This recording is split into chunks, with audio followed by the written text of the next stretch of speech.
travel with me into the twilight of forgotten lives, where the wind carries more memories than the pages of any book, and where the earth, worn smooth by the hooves of vanished horses, still whispers the names of those whom history recorded only in fragments. In this dim and gentle hour, when the world feels quieter and the sky lowers itself as though to listen, we turn toward a figure whose presence lingers just beyond the reach of written memory. Her name is Buffalo Calf Road Woman, yet the girl behind that name, the warrior behind that legend, the soul behind that silence, lives in the soft twilight between what can be known and what can only be felt. It is here, in that borderland, that her story waits. Listen closely, for this is not a tale shaped by victories etched in stone or by chronicles carefully preserved in archives. Hers is a life carried forward by breath, by voice, by the trembling fidelity of oral memory passed from one generation to the next. She rises not from ink, but from the living heartbeat of her people, the Northern Cheyenne, who held on to her name even as the world around them narrowed and darkened. And so, when we speak of her, we step into a space where history becomes something more fluid. We become companions walking through the long corridors of time, guided by flickering impressions rather than certainties. There is no need to hurry, no need to force clarity. This story moves like an old river, steady, deep, and resistant to the sharp edges of the present. Before we meet Buffalo Calf Road Woman, we must return to a world where identity was carved not by documents but by landscape and kinship. The Northern Cheyenne lived across wide plains where the sky felt impossibly vast, and the horizon carried the quiet promise of both danger and survival. Here, children learned early that every sound mattered: the distant crack of a branch, the rush of wind in tall grass, the shiver of a horse's flank. In such a world, one's inner life took shape in the silence between these moments. Imagine this land at dusk, when the day exhales its final warmth and the first cool breath of night drifts across the prairie. Smoke from cooking fires curls upward in slow ribbons. The voices of families murmur softly through thin, tippy walls. Horses shift their weight and snort with a familiar rhythm. This is the atmosphere into which she was born, though we do not know the exact date or the circumstances. What we know is simpler and perhaps more important than the details. She was raised in a community shaped by resilience, reverence, and an unbroken chain of memory stretching far into the past. In these early years, she would have moved through the world with a sense of belonging so deep it cannot easily be translated. Her people did not separate the physical from the spiritual. The land itself was a teacher, and each person carried responsibilities woven tightly into the fabric of communal life. Children learned not only how to survive but how to read the quiet shifts in the natural world. Wisdom came not through instruction but through presence.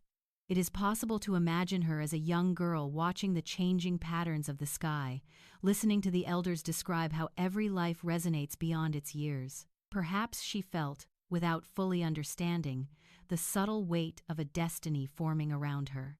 But the world she entered was already changing, and the rumble of that change would soon echo across every part of her life. Long before her name carried the gravity of legend, the land itself was beginning to tremble under the pressure of encroaching forces. The buffalo herds were thinning. Settlers moved steadily west. The United States government tightened its grip on territories that had been free for generations. For a child growing up in this time, the horizon would have seemed both familiar and increasingly uncertain. Yet even in these shifting sands, Buffalo Calf Road Woman's early life was rooted in the rhythms of Cheyenne tradition. When she learned to ride, it would not have been in a formal lesson, but as a natural extension of the body. When she learned the stories of her people, they would have settled into her mind like seeds carried by wind. The elders would speak of courage as something quiet, something lived, something earned long before it was ever recognized.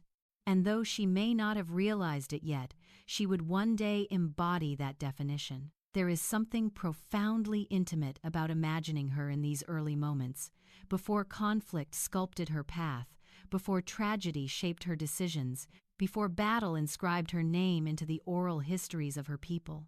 A girl walking along the edge of the plains, watching clouds gather in long, sweeping arcs. A girl whose footstep patterns on the earth are already fading, even as we try to see them. We seek her here because this is where every great story begins.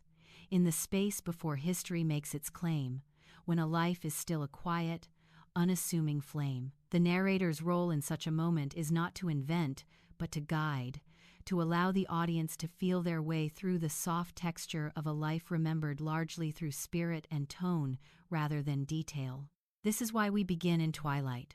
In light too sharp, her story becomes rigid. In darkness too deep, she disappears. But in twilight, she becomes visible in the way legends often do. Not clearly, not loudly, but unmistakably. And so we move deeper into her world, still unhurried, still listening. The wind across the prairie grows softer as night settles fully. The fires in the Cheyenne camp dim to a warm glow. Somewhere nearby, a child's laughter flickers like a spark and then fades. A drumbeat echoes faintly in the distance, steady as a heartbeat. As we stand at the edge of this moment, a shape appears far beyond the reach of the firelight. Perhaps it is a rider. Perhaps it is only the wind teasing shadows into form. Or perhaps it is the first sign of a path Buffalo Calf Road woman will one day follow, a path that will lead her into battles that reshape the memory of her people. For now, we remain in this opening breath of her story, where questions rise more easily than answers, and where the faint outline of a life begins to emerge. Who was she before the battle? Who was she before courage carved her name into history? What inner fire guided her long before the world recognized its heat? The night does not answer. It only widens. And somewhere on that horizon, a distant rider continues to move, slow, steady, and unresolved, carrying us toward the next chapter of this journey. The image lingers, just a silhouette against the fading glow, suspended between certainty and uncertainty, waiting to be understood.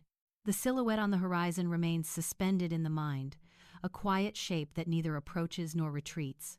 And as we lean closer into its presence, it becomes the threshold through which the early life of Buffalo Calf Road woman begins to unfold. The distant rider dissolves into the memory of a world where names carried stories long before they carried recognition, where a nickname was less an ornament and more a promise waiting to be fulfilled. Before she became the warrior whose courage would be recited around Cheyenne fires for generations, she was simply a girl growing within the slow, rhythmic heartbeat of a people who understood the land as an extension of their own breath. Her name, Buffalo Calf Road woman, evokes a vivid, living imagery rooted in Cheyenne cosmology and relationship to the buffalo, an animal woven deeply into their survival, their ceremonies, their sense of balance. It is a name that suggests a path, a journey, a line of movement through time. It conjures the image of a young buffalo calf trotting beside its mother, following a road carved by instinct and lineage, learning from the great herds that once thundered across the plains in numbers almost too vast to imagine today. To bear such a name was to carry with it a sense of tenderness intertwined with strength, vulnerability intertwined with endurance, and the soft reminder that every life begins in the shadow of something greater, yet grows into its own shape with each step taken across the earth. We do not know what she was called in infancy, nor the intimate stories whispered to her in the quiet hours of early morning, but we know she belonged to a people whose naming traditions followed a child through changing stages of life, often shifting after a moment of significance or a deed that revealed one's inner nature. It is possible that Buffalo Calf Road woman did not receive the name by birth, but by the unfolding of events that shaped her youth, perhaps after an act of courage or a vision revealed during a moment of hardship. In the vast Cheyenne world, names emerged like echoes from the landscape, born from the interplay between an individual's spirit and the stories their people held sacred. The northern Cheyenne homeland formed the foundation of her earliest memories, the wide plains shimmering under the sun, the scent of sage carried on the wind, the patterns of riverbeds cutting through open spaces. Herds of buffalo once darkened the horizon, their movement synchronized like a single immense organism. Children learned to listen to the earth, to understand the subtle shifts of weather, to respect every creature as part of a greater balance. In this world, the teachings of elders were not delivered as commands but as gently unfolding lessons woven into daily life. A child might learn humility by watching how a herd protects its young, or discipline by observing how a horse responds to patience and consistency. Buffalo Calf Road Woman grew within this framework of interconnected understanding, shaped by the unspoken knowledge that every choice ripples through the fabric of the community. Her earliest signs of promise likely appeared in moments too small to be recorded, too quiet for the historical record to catch. The way she might have steadied a frightened horse, the way she listened intently to stories of ancestors, the way she moved with an instinctive awareness of the world around her. These tiny gestures formed the foundation of a character that would one day be recognized not only for bravery but for clarity, decisiveness, and emotional steadiness. In her youth, the balance of the northern Cheyenne world was beginning to tilt. Strange changes pressed against the edges of daily life as settlers and soldiers moved westward in increasing numbers. The buffalo herds thinned more quickly each year. Camps relocated more often as tension crept like a slow-moving storm across the plains. Even as a child, she would have sensed this shift in the adults around her. The longer meetings among leaders, the quiet discussions around campfires, the watchful glances cast toward the horizon. The world was no longer as predictable as it once had been. Yet within her community she would have experienced profound belonging. The Cheyenne were a people of intricate tradition and deep familial bonds. Women held vital roles in daily survival, decision-making, and cultural preservation. Young girls learned early how to balance responsibility with compassion, how to carry the weight of the community with grace. It was within this environment that Buffalo Calf Road Woman learned the meaning of strength not as domination but as service, not as notoriety but as quiet accountability to one's people. The early signs of her path may have emerged during these years of subtle tension. Perhaps she learned to ride with unusual boldness, fearless in her seat even when the horse bucked and whirled beneath her. Perhaps she showed a keen instinct for recognizing danger, sensing disturbances before others noticed them. Or perhaps her gift was patience, the ability to remain calm under pressure, a quality valued deeply in a community where mental and emotional steadiness were as important as physical strength. Her name, evocative and rhythmic, may have taken shape during a moment when she proved herself capable of following a path others feared to walk. It might have come from a dream sought during adolescence, or from the observation of an elder who saw in her something reflective of the buffalo's resilience. We cannot know the exact origin, but we can feel its weight in the way her story unfolds. Names among the Cheyenne were spiritual signatures, hints of the inner spirit taking form in the outer world. To become Buffalo Calf Road Woman was to be recognized for carrying something rare and essential. The deeper meaning of the name becomes clearer when we understand the buffalo calf as a symbol of renewal and vulnerability.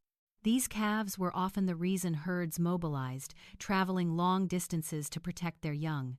They represented continuation, the future of the people, the promise that life would go on.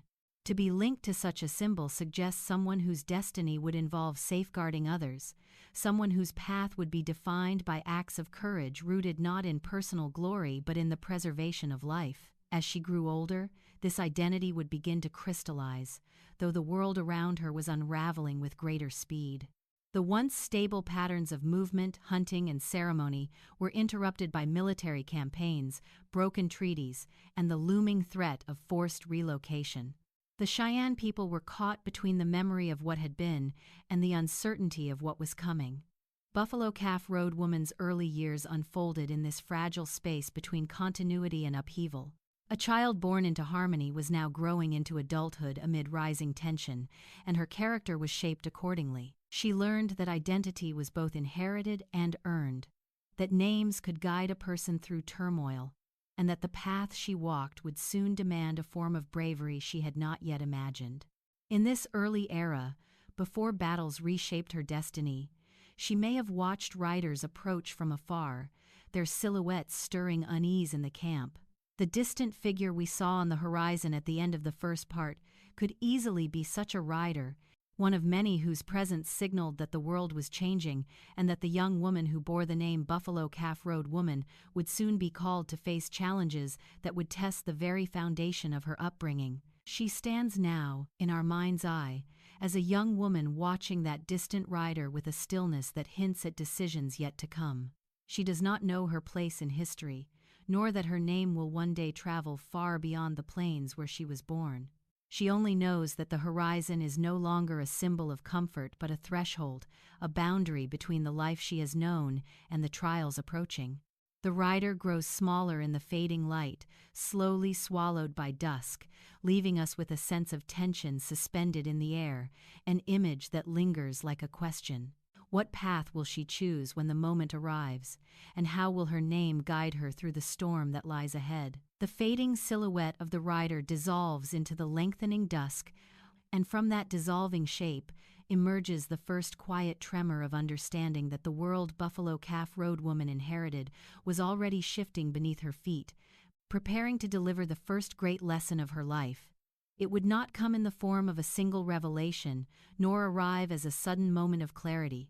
Instead, it gathered slowly, like distant thunder rolling across the plains, each echo drawing closer until the air itself began to feel different. Childhood has a way of softening the edges of danger, but adolescence sharpens them again, and as she grew older, she would have sensed the changing world around her, a world in which the familiar rhythms of Cheyenne life were being disrupted with increasing force. Her first lesson was not simply about survival, but about what it means when the continuity of generations is threatened, when the land that has always been home begins to tremble under foreign footsteps. The northern Cheyenne had long understood hardship, but this was something else, something deeper, something that struck at the foundation of identity. Buffalo Calf Road Woman would have watched the elders whisper in low voices, speaking of soldiers moving closer, of treaties that failed to protect them, of buffalo herds shrinking in numbers so rapidly that hunters spoke in hushed, disbelieving tones. In those years, life on the plains began to fracture in ways that no previous generation had experienced. The great herds, once so abundant that they seemed eternal, were now thinning at a pace that defied understanding. The Cheyenne relied on these herds not merely for food, but for clothing, tools, shelter, ceremonial life, and spiritual guidance. To lose them was to lose a part of the world's meaning, and as the herds diminished, so too did the spaciousness of Cheyenne existence. The land that had once stretched endlessly now felt compressed by the encroaching presence of settlers and soldiers. It was during this fragile transformation from youth into adulthood that Buffalo Calf Road Woman encountered the first true shaping force of her destiny, the realization that survival would require action, courage, and a willingness to step beyond traditional expectations. The first lesson revealed itself through tension, loss, and awakening. It came in the awareness that the world was no longer what it had been, and that to remain passive in such a time was to surrender everything her people cherished. Young women of the Cheyenne had long been taught strength through endurance, caregiving, and ceremonial life. But the mounting pressures of the era demanded a new kind of strength, one that blurred the lines between warrior and caretaker, between tradition and necessity. Buffalo Calf Road Woman's first meaningful encounter with this shift may have occurred during a moment that, in its essence, was small. Perhaps she witnessed a sudden argument between adults, sparked by fear and uncertainty. Perhaps she saw a wounded scout return to camp with news of a skirmish far too close for comfort. Or perhaps the lesson emerged in her own heart when she first understood that the safety of her family could no longer be taken for granted. Whatever the exact moment, its emotional truth lies in the growing recognition that she was living in a time where every young person would be asked to decide who they were, who they could become, and what they were willing to do to protect what remained. This understanding deepened when the Cheyenne allied with other tribes, including the Lakota and Arapaho, in response to rising military pressures. These alliances brought new stories, new warnings, and new demands for unity. Camps grew larger, but so did the risks. Soldiers saw such gatherings as threats, while the tribes saw them as essential to survival. Buffalo Calf Road woman would have watched these alliances form, witnessing firsthand how necessity builds solidarity. She might have seen warriors preparing, painting their faces with decisive strokes, singing the ancient songs that connected the present struggle to the long chain of ancestors who had faced danger before. The drums that echoed through the night during these gatherings were not merely instruments, but declarations, steady and unbroken. They said, "We are still here." They said, "The land remembers us." They said, "Even in darkness, there is a path that leads forward." For a young woman standing at the threshold of adulthood, this atmosphere would have been both frightening and clarifying. She was learning that strength was not merely a personal attribute, but a communal necessity, that courage flowed not from the desire for recognition but from the need to defend something sacred. Her identity was evolving in real time, shaped by rising tensions that demanded a deeper understanding of herself and the world she inhabited. The first lesson crystallized fully during the Battle of the Rosebud in 1876, though she may not have understood its complete meaning until much later. This battle was the prelude to the more famous conflict at the Little Bighorn, and it was here that Buffalo Calf Road woman stepped irreversibly onto the path of the warrior. When her brother, comes in sight, fell from his horse and lay helpless in the thick of battle, she acted with a clarity that can only come from instinct, love, and a profound sense of responsibility. She rode into the chaos, retrieving him under heavy fire, and in doing so, she embodied the lesson that had been forming throughout her youth, that courage is not an act of glory, but an act of devotion. This moment, preserved in Cheyenne oral tradition, became the fulcrum upon which her life turned. It revealed not only her bravery, but her unwavering commitment to her people. The lesson was no longer an abstract awareness, but a living truth. When the world fractures, one must choose either to retreat or to rise. Buffalo Calf Road woman rose. The Cheyenne remembered this act with reverence, for it exemplified the kind of courage that springs from the deepest roots of community and kinship. It marked the transition from a young woman shaped by a changing world to a warrior who would shape the world in return. The lesson was harsh, but it was also clarifying. She learned that the line between life and loss can be crossed in a breath, that the boundaries of one's role can expand in an instant, and that destiny often announces itself not with fanfare but with necessity. As the dust of rosebuds settled and the camp prepared to move on, the faint echo of hooves lingered in the air. This was the sound that carried her into the next stage of her life, a sound that would remain with her until the day she faced the battle that would shape her legacy forever. The hooves fade again now into our imagination, steady and unresolved, guiding us toward the moment when her courage would reach its summit. The echo of hooves that carried her from the Battle of the Rosebud did not fade so much as deepen, becoming a steady pulse beneath the days that followed, a rhythmic reminder that the world was shifting toward a moment of reckoning she could neither foresee nor avoid. It was in this slow and inevitable movement that Buffalo Calf Road woman approached the summit of her life, the height from which her name would echo far beyond her own generation. The Cheyenne, still shaken from the conflict at Rosebud, yet emboldened by their resilience, moved alongside the Lakota and Arapaho toward a place that would soon enter history under a title shaped by other tongues and other narratives. To her, it was not a battlefield, but simply the land, the familiar contours of a world she had known since childhood, now shadowed by the presence of soldiers whose intentions had grown unmistakably violent. The tension between these forces rose day by day, and as the tribes gathered along the banks of the Little Bighorn River, life appeared to pause in a moment of fragile equilibrium, suspended between peace and inevitable conflict. Camps spread across the valley in a vast circle of families, horses, children, elders, and warriors, their lodges standing as quiet affirmations of life in the face of mounting danger. The Cheyenne, Lakota, and Arapaho had not gathered for war alone, but for living, to hunt, to rest, to hold ceremonies, to reaffirm the threads of connection that defined their community. But the soldiers marching toward them saw only targets. Buffalo Calf Road woman moved among these encampments with a quiet awareness born of the lesson she had already learned, that survival depended on clarity and resolve. She would have sensed the growing seriousness in the faces of warriors preparing for what was coming. Yet amid this weight, life continued in its ordinary rhythms. Children played by the riverbanks. Women tanned hides. Fires crackled as meals were prepared. The sky above the valley offered no hint of the violence soon to unfold. The summit of her life did not arrive with a sudden blaze of recognition but grew steadily as events converged around her, forming the narrow path that would carry her into legend. When the fighting erupted on June 25, 1876, it erupted with the force of something long delayed, a collision of worlds that had been inching toward each other for years. Soldiers under Lieutenant Colonel George Custer divided their forces and moved toward the encampments, expecting a small, disorganized group of tribes. Instead, they encountered thousands. The Northern Cheyenne oral histories recall that the first shock of the attack spread through the encampment with startling speed, cries ringing out as women and children scrambled for safety and warriors rushed to defend the heart of their community.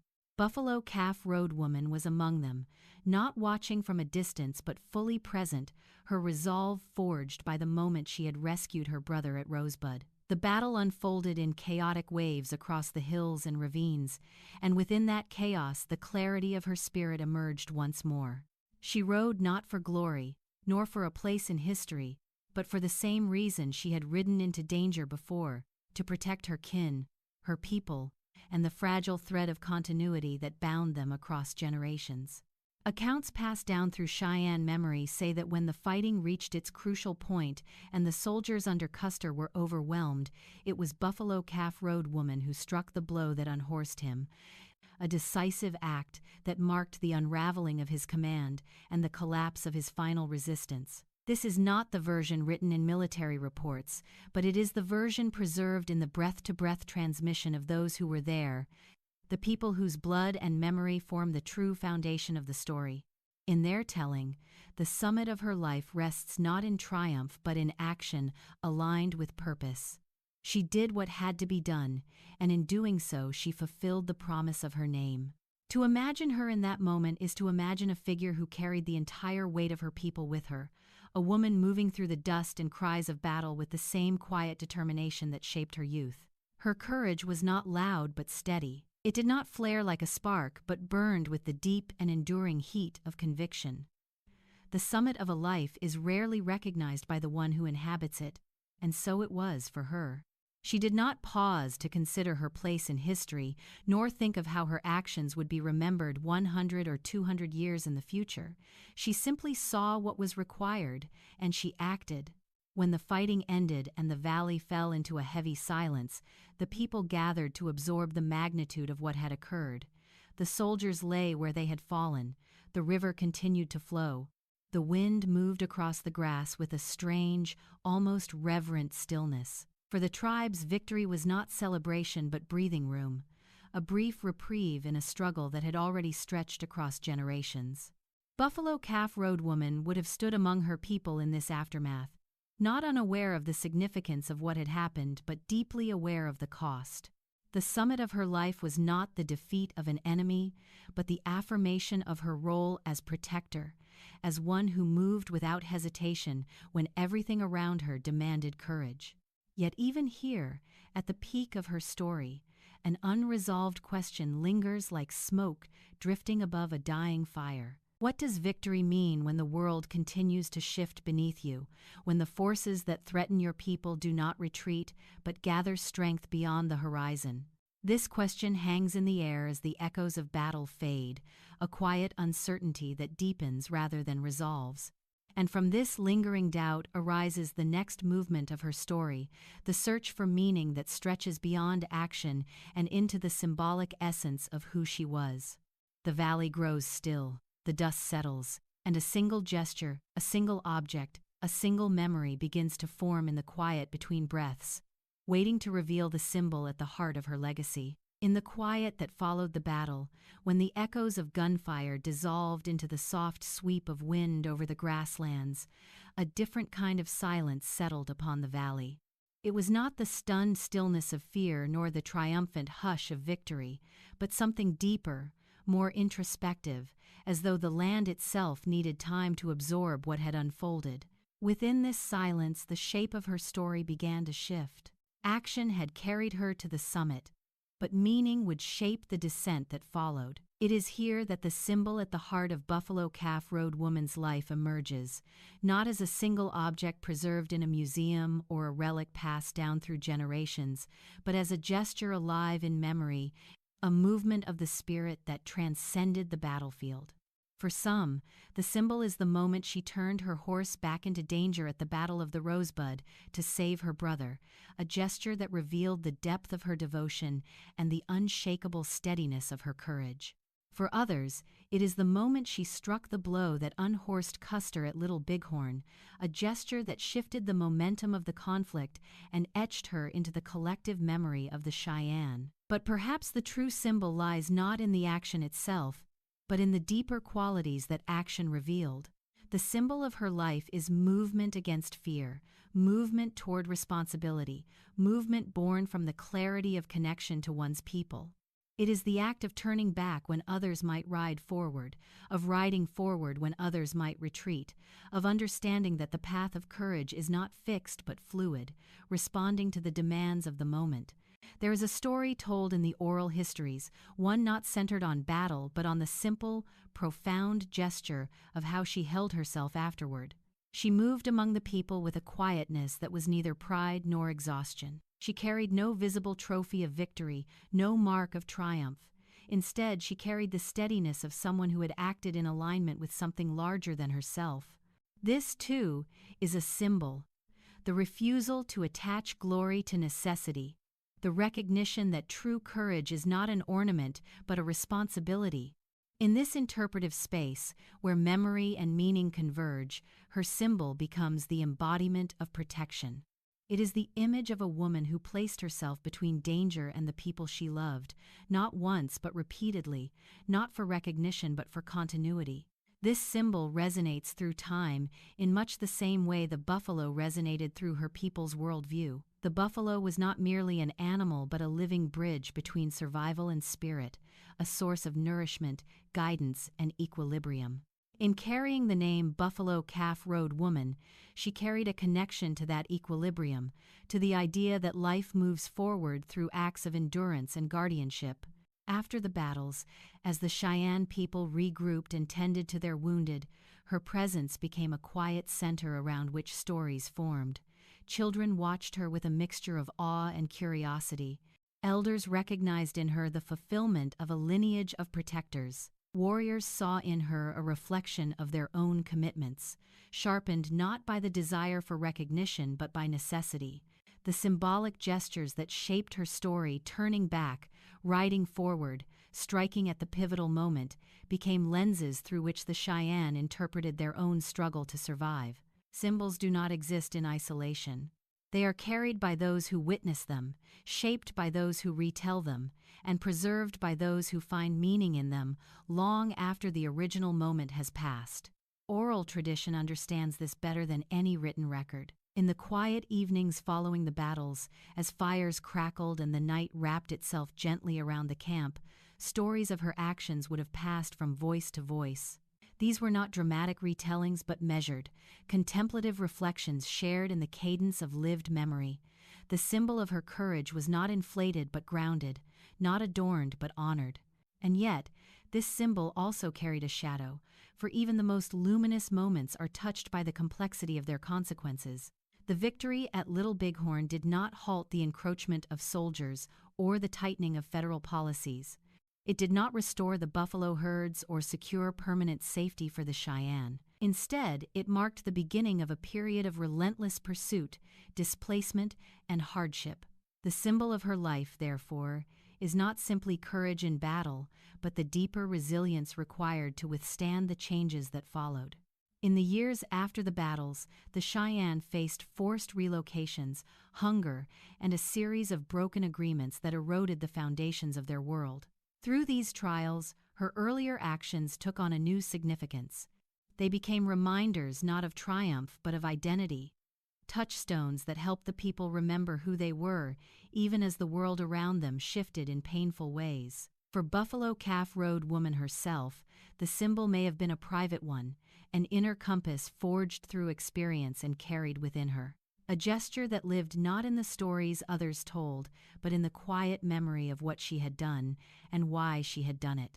Her story at this point becomes less about outward action and more about the internal passage through time, the gradual movement from the height of her influence into the stages of life that awaited her beyond the battlefield.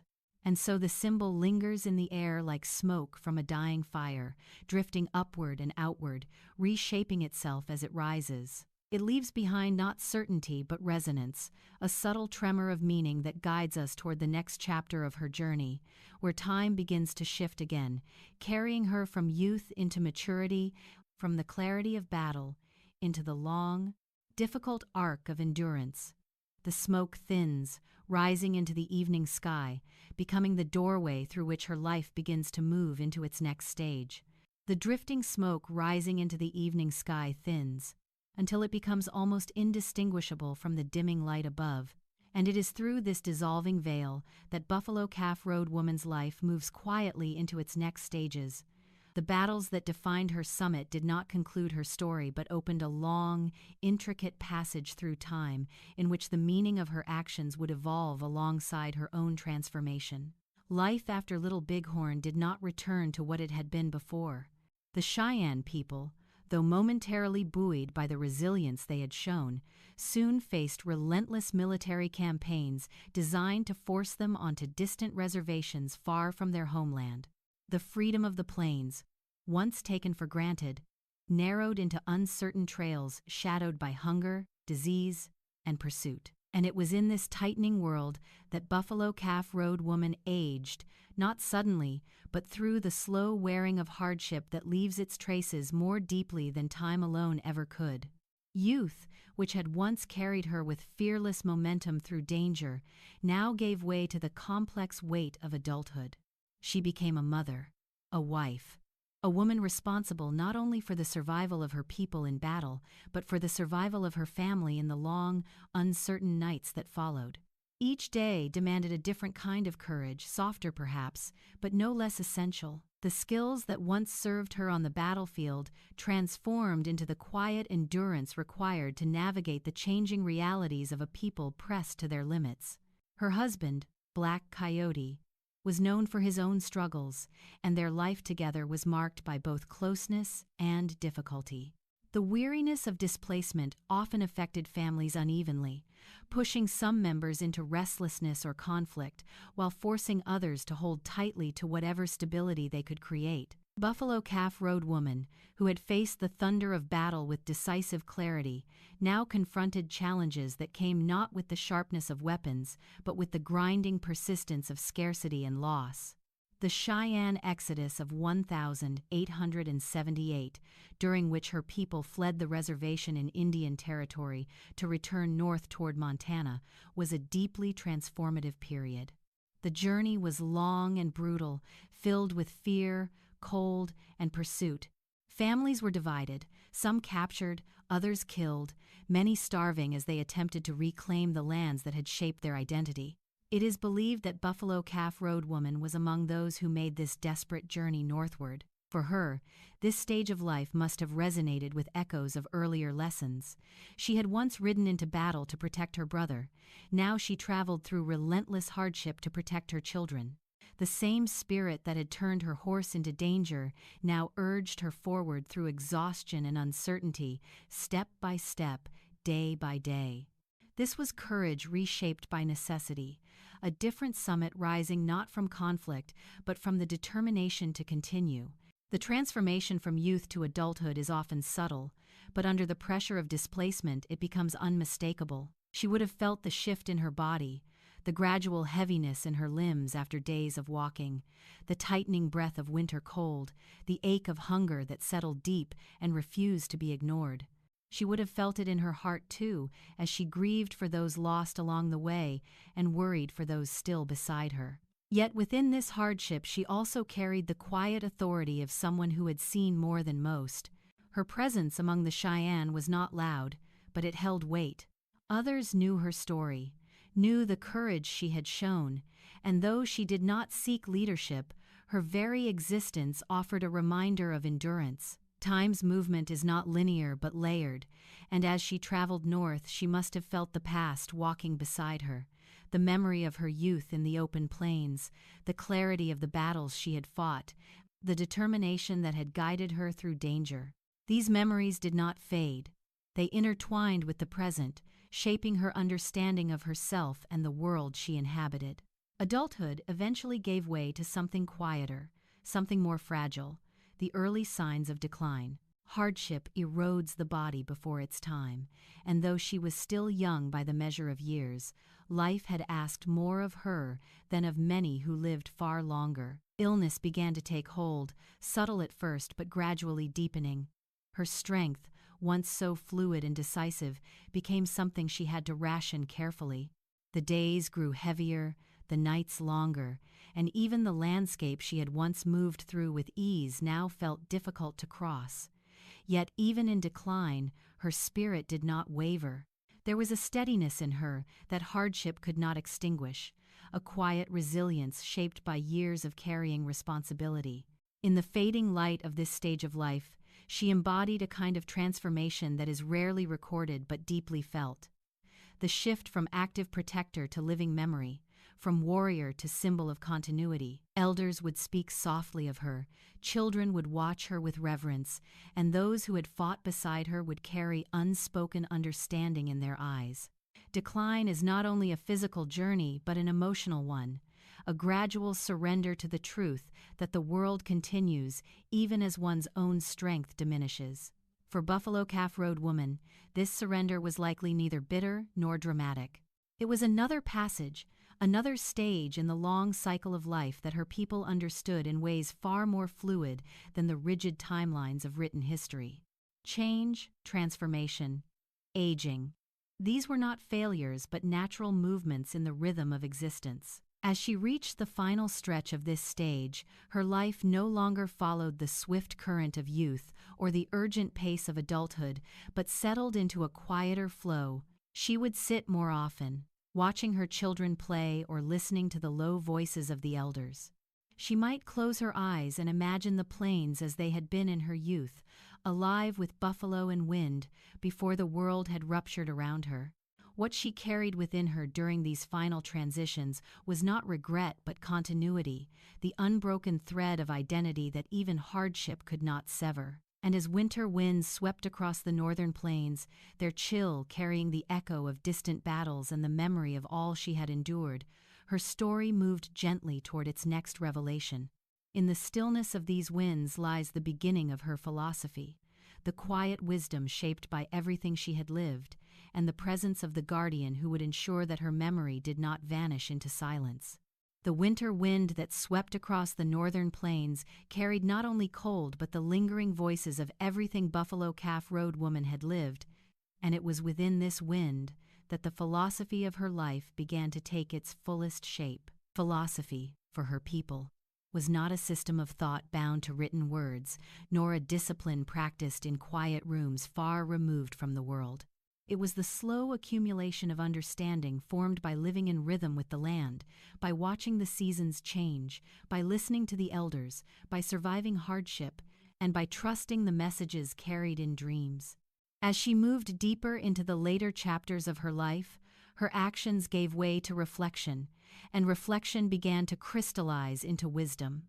It is here, in this drifting space between strength and frailty, that we find the essence of her moral compass. Her philosophy was shaped by three guiding forces: responsibility, continuity, and connection.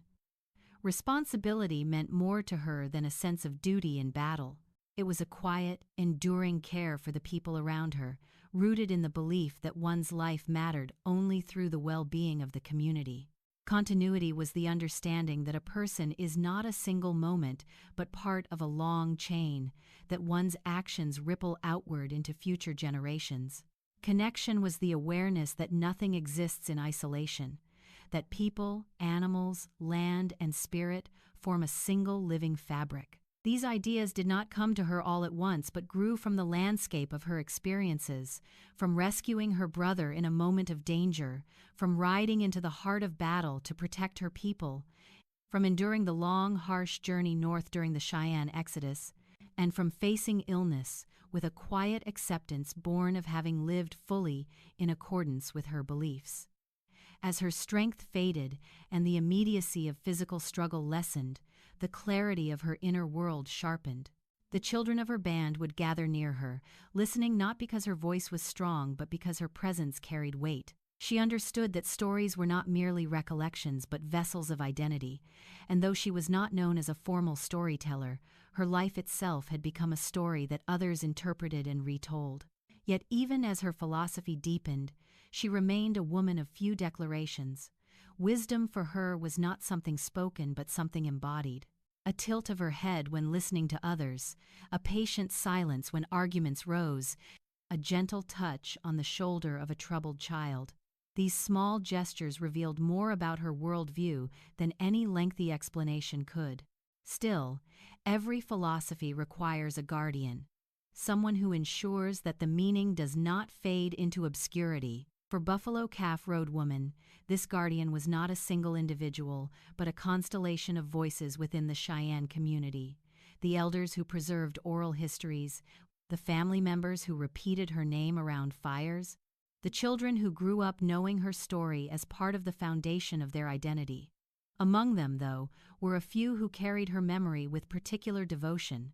Women who had walked alongside her during the Exodus, husbands and wives of warriors who had fought beside her at both Rosebud and Little Bighorn, children who grew into adults with memories of her acts shaping their understanding of what courage and responsibility meant. These guardians did more than remember her. They interpreted her life, they wove her actions into the larger tapestry of Cheyenne history, and they passed her name forward even during times when speaking openly of resistance carried risk.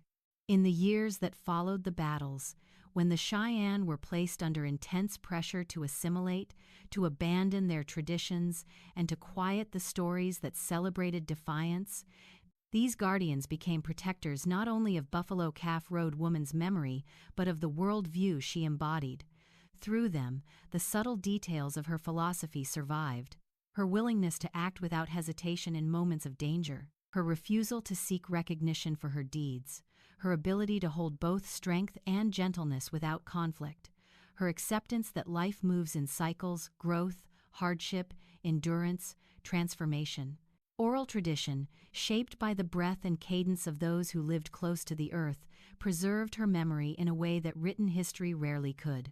While official records often erased or ignored the contributions of Native women, the guardians of her story ensured that her presence remained alive within the community.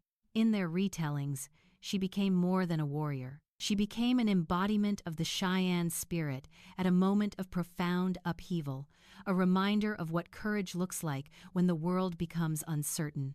The philosophy that emerges from her story is not abstract or aspirational.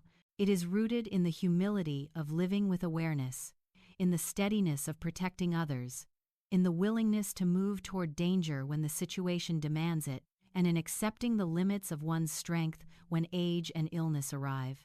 And as her life drew closer to its final chapter, this philosophy became a quiet companion to her, offering not explanations but a sense of belonging within the vast cycle of existence. She understood that the world she had known in her youth, open plains, abundant buffalo, unbroken horizons, was disappearing. But she also understood that identity persists, not through land alone but through memory and spirit. The guardian voices around her ensured that this truth remained intact. As she sat in the dimming light of late afternoon or the pale glow of early dawn, listening to the breath of wind through grass and the distant movements of horses, she would have felt not isolated, but part of an unfolding continuity. Her life was no longer measured by battles fought or distances traveled, but by the resonance she left in others, and in the gentle quiet that formed around her. The wind carried a new sound, soft, steady, aware, signaling the approach of the final stage of her journey. For every philosophy, no matter how deeply rooted, must eventually face the border between presence and absence, between breath and silence. And so the wind drifts once more, carrying us toward the moment when Buffalo Calf Road woman confronts her ending, the last word that history did not record but that memory continues to echo. The wind that carried her philosophy across the fading landscape now settles into a quieter current, a gentler breath that moves as if reluctant to disturb the stillness gathering around Buffalo Calf Road woman in the final stretch of her life. Decline had come upon her not suddenly but gradually, a slow dimming of the strength that had carried her through battles, journeys, and the long struggle of endurance. Illness began to take hold with a quiet persistence, one that did not announce itself with dramatic collapse, but with the steady erosion of vitality, like water wearing down stone. The Cheyenne understood death not as an end but as a transition, another passage in the great circle that bound all existence. Yet, even within this understanding, the approach of her final days carried a weight felt deeply by those around her. She had become more than an individual. She was a living memory, a keeper of stories her body had survived. To see her weaken was to feel a tremor in the continuity of the people themselves. In those last months, her world grew smaller, shaped by the boundaries of her illness and the care of those who loved her. She would sit more often, wrapped in blankets against the cold, her eyes following the slow arc of sunlight across the ground. Children who once ran freely now approached her with quiet respect, sensing intuitively the changing energy around her. Adults spoke in soft voices nearby, aware that they stood in the presence of someone whose story carried the gravity of a generation. The harshness of reservation life deepened the challenges she faced. Supplies were scarce, freedom was restricted, illnesses spread easily in close, confined quarters. But within this constraining environment she remained a figure of steady presence, her memory of the open plains and the battles she had fought forming a kind of invisible shelter around her, even as her body weakened. It is said she died of malaria, though the exact nature of her illness remains uncertain. What is certain is that her death came too soon, not from age, but from the accumulated weight of hardship, displacement, and the unrelenting pressures her people faced. She had endured battles against soldiers, but the battles after war against hunger, illness, and confinement proved more difficult for the body to withstand. Her final moments are not recorded in detail. There is no written account describing her last breath, no official testimony noting her final words, no detailed scene preserved in ink. Her departing unfolded in the quiet anonymity that so often followed Native women in this era, where the depth of their lives went largely unrecognized by the outside world. But absence of records does not mean absence of meaning. The Cheyenne memory holds that she left the world with dignity, surrounded by her people, by the land she longed for, and by the stories that would carry her name forward. There is a particular stillness that comes at the end of a life lived in alignment with purpose, a stillness that does not feel like emptiness, but like the settling of dust after a long journey. It is easy to imagine her in this stillness, breathing slowly, the wind brushing against the lodge walls, each breath carrying the weight of everything she had lived. She may have looked toward the horizon one last time, seeing not the confines of the reservation, but the plains of her youth, vast and unbroken, stretching beyond the reach of suffering. She may have felt the presence of ancestors close by, guiding her gently across the threshold. The last word she left behind is unknown. Perhaps it was spoken aloud, perhaps only whispered in her heart. Or perhaps the last word was not a word at all, but a silence that echoed with the truth of her life, a silence that held within it the memory of turning her horse back into danger, the memory of rescuing her brother, the memory of striking the blow that would unseat Custer, the memory of enduring a world that shifted beneath her feet. Sometimes silence is the most complete final sentence. It allows others to interpret meaning, to add breath to the memory, to ensure that the story does not end with the closing of the eyes, but continues through the people who remain. Those who stood near her after her passing would have felt a shift in the room, the air thick with the sudden absence of someone whose presence had always carried weight. Grief for the Cheyenne was never contained to individuals. It was shared, carried collectively, expressed through ritual and memory rather than through spectacle. Her body would have been cared for with reverence, her passing honored in ways that connected her to the cycle she had always known. And yet, even in this final moment, the broader world did not take notice. No newspaper recorded her death. No official marked her name. The government that had reshaped her people's existence did not acknowledge the passing of one of the most significant figures in the resistance that had challenged their expansion. History, as written by those in power, remained silent. But silence in written history does not erase truth. Among the Cheyenne, her story lived on through the steady voices of those who had loved her, fought beside her, or simply known of her actions. They became the guardians of her memory, ensuring that her death was not an end but a doorway into remembrance. In this way, her passing became a quiet defiance against erasure. The world outside her people may have ignored her, but her legacy endured precisely because those who remembered her understood the depth of her life. As the final light in her lodge dimmed and the winter wind swept once more across the plains, a question remained in the hearts of those who carried her story.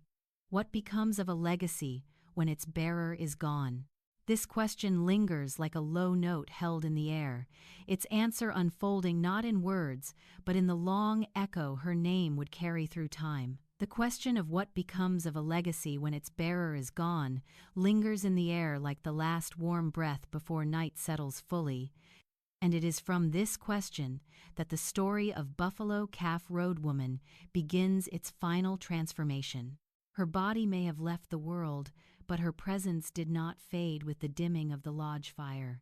Instead, it stretched outward, carried first by the voices of those who had known her, then by those who had merely heard her name spoken around quiet evening flames, and eventually by those far beyond her homeland who would one day seek to understand the truth behind the Battle of the Little Bighorn. Legacy is not formed by a single moment or a single deed. It is the long echo of a life, as it passes from memory into meaning, shaped by those who retell it and those who listen. For Buffalo Calf Road Woman, that echo began softly, woven into the stories of her people at a time when speaking of resistance was both an assertion of identity and a quiet act of defiance. The Cheyenne did not preserve her legacy with monuments or documents, but with breath and storytelling, the most intimate and enduring of all forms of remembrance. Around winter fires, elders would speak of the woman who rode into danger to save her brother, of the woman whose courage turned the tide of a battle that would reshape the history of the plains. Children repeated her name, sometimes not fully understanding the depth of her actions, but absorbing the tone in which it was spoken, a tone of reverence, steadiness, and sorrow intertwined. Among neighboring tribes, the memory of her actions spread as well. The Lakota and Arapaho, who had fought beside the Cheyenne at Little Bighorn, carried parallel stories that reinforced a truth absent from military records: that one of the pivotal figures in the defeat of Custer had been a woman, moving with clarity and resolve in the chaos of battle. This truth, shared in fireside gatherings and communal reflections, defied the narratives that would later circulate in newspapers and history books. Those narratives, shaped by cultural bias and political intention, emphasized Custer's defeat without acknowledging the women who played vital roles in the conflict. It would take more than a century for historians to begin listening to Indigenous voices with renewed seriousness, and it was through this eventual listening that her legacy stepped into broader light. Her story resurfaced in the late 20th century when researchers began questioning long-held assumptions about the events of Little Bighorn. They found in Cheyenne oral tradition a consistent testimony that Buffalo Calf Road Woman had been instrumental in unhorsing Custer, This was not merely an embellishment, nor an attempt to reshape history, but a reaffirmation of what had always been known within her community. As scholars and storytellers revisited these narratives, her legacy expanded beyond the boundaries of the plains.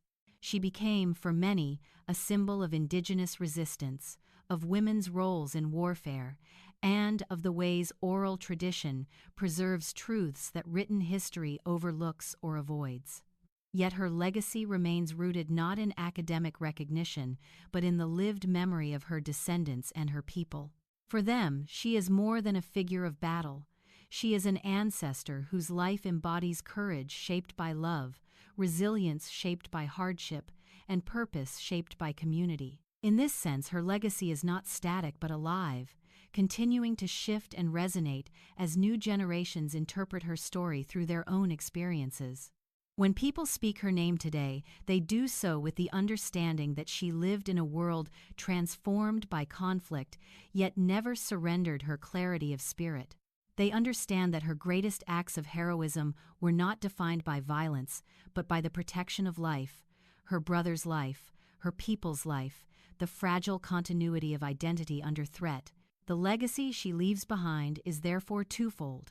One part is historical, tied to events, battles, and specific actions. The other part is philosophical, tied to meaning, memory, and the enduring truth that courage often emerges from places the world least expects.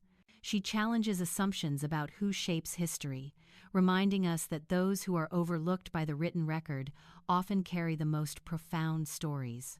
Her legacy also offers a lens through which to understand the moral complexity of the 19th century American West, a period too often condensed into simplified narratives of expansion and conflict. Through her story, we see the human dimensions of resistance, the quiet strength of individuals who refuse to let their identity be erased, and the intimate ways in which courage is intertwined with love.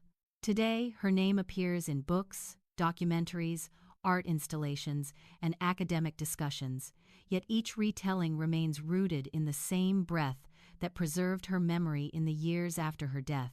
Modern recognition does not replace the original meaning but amplifies it.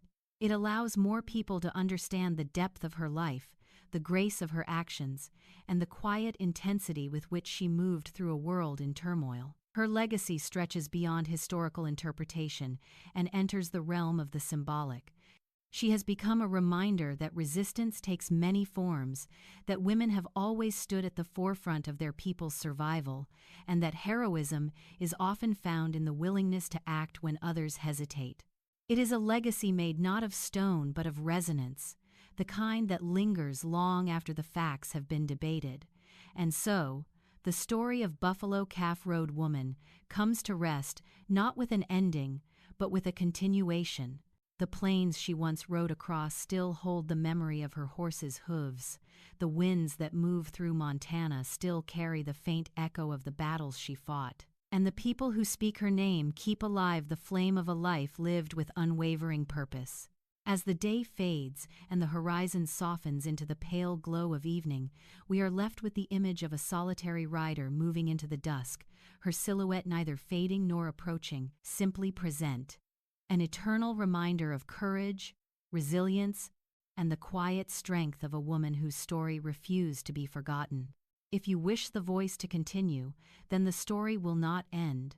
It will drift forward in the same uninterrupted tone, not as a new numbered part, but as an afterglow, a quiet extension of the ninth part, a lingering current that follows naturally from the legacy you have just heard. What comes now is not a new section, not an added chapter, but the long exhale after a life fully told, the soft fading of footsteps as the narrator continues walking across the plains of memory, allowing the story to dissolve gently into reflection. And so let the voice continue, long and fluent, without disruption. Even after the last words of her legacy settle into stillness, the memory of Buffalo Calf Road Woman does not withdraw entirely. Stories such as hers never close like a book. They taper into the horizon the way twilight yields to night, gradually, almost imperceptibly. There remains a lingering presence, a sense that her silhouette still rides somewhere beyond sight, not to return but never to disappear.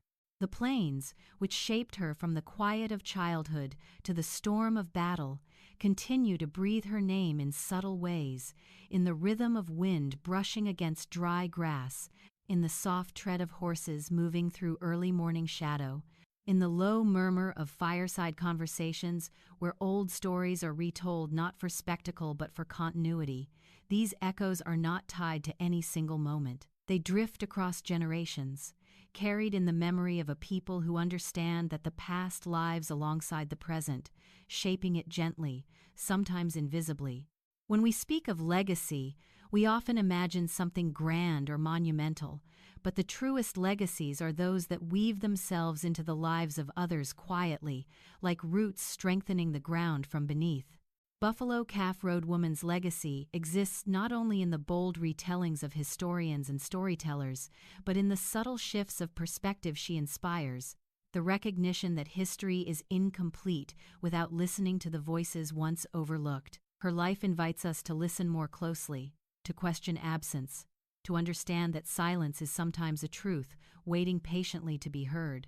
And in this extended quiet after her story, we begin to feel the gentle pressure of time folding over itself.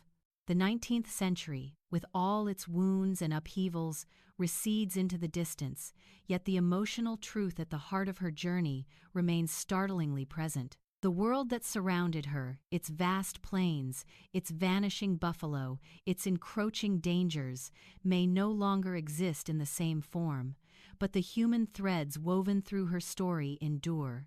Devotion to family, responsibility to community, the bravery to move against the tide of fear, the resilience to withstand change even when it arrives with force.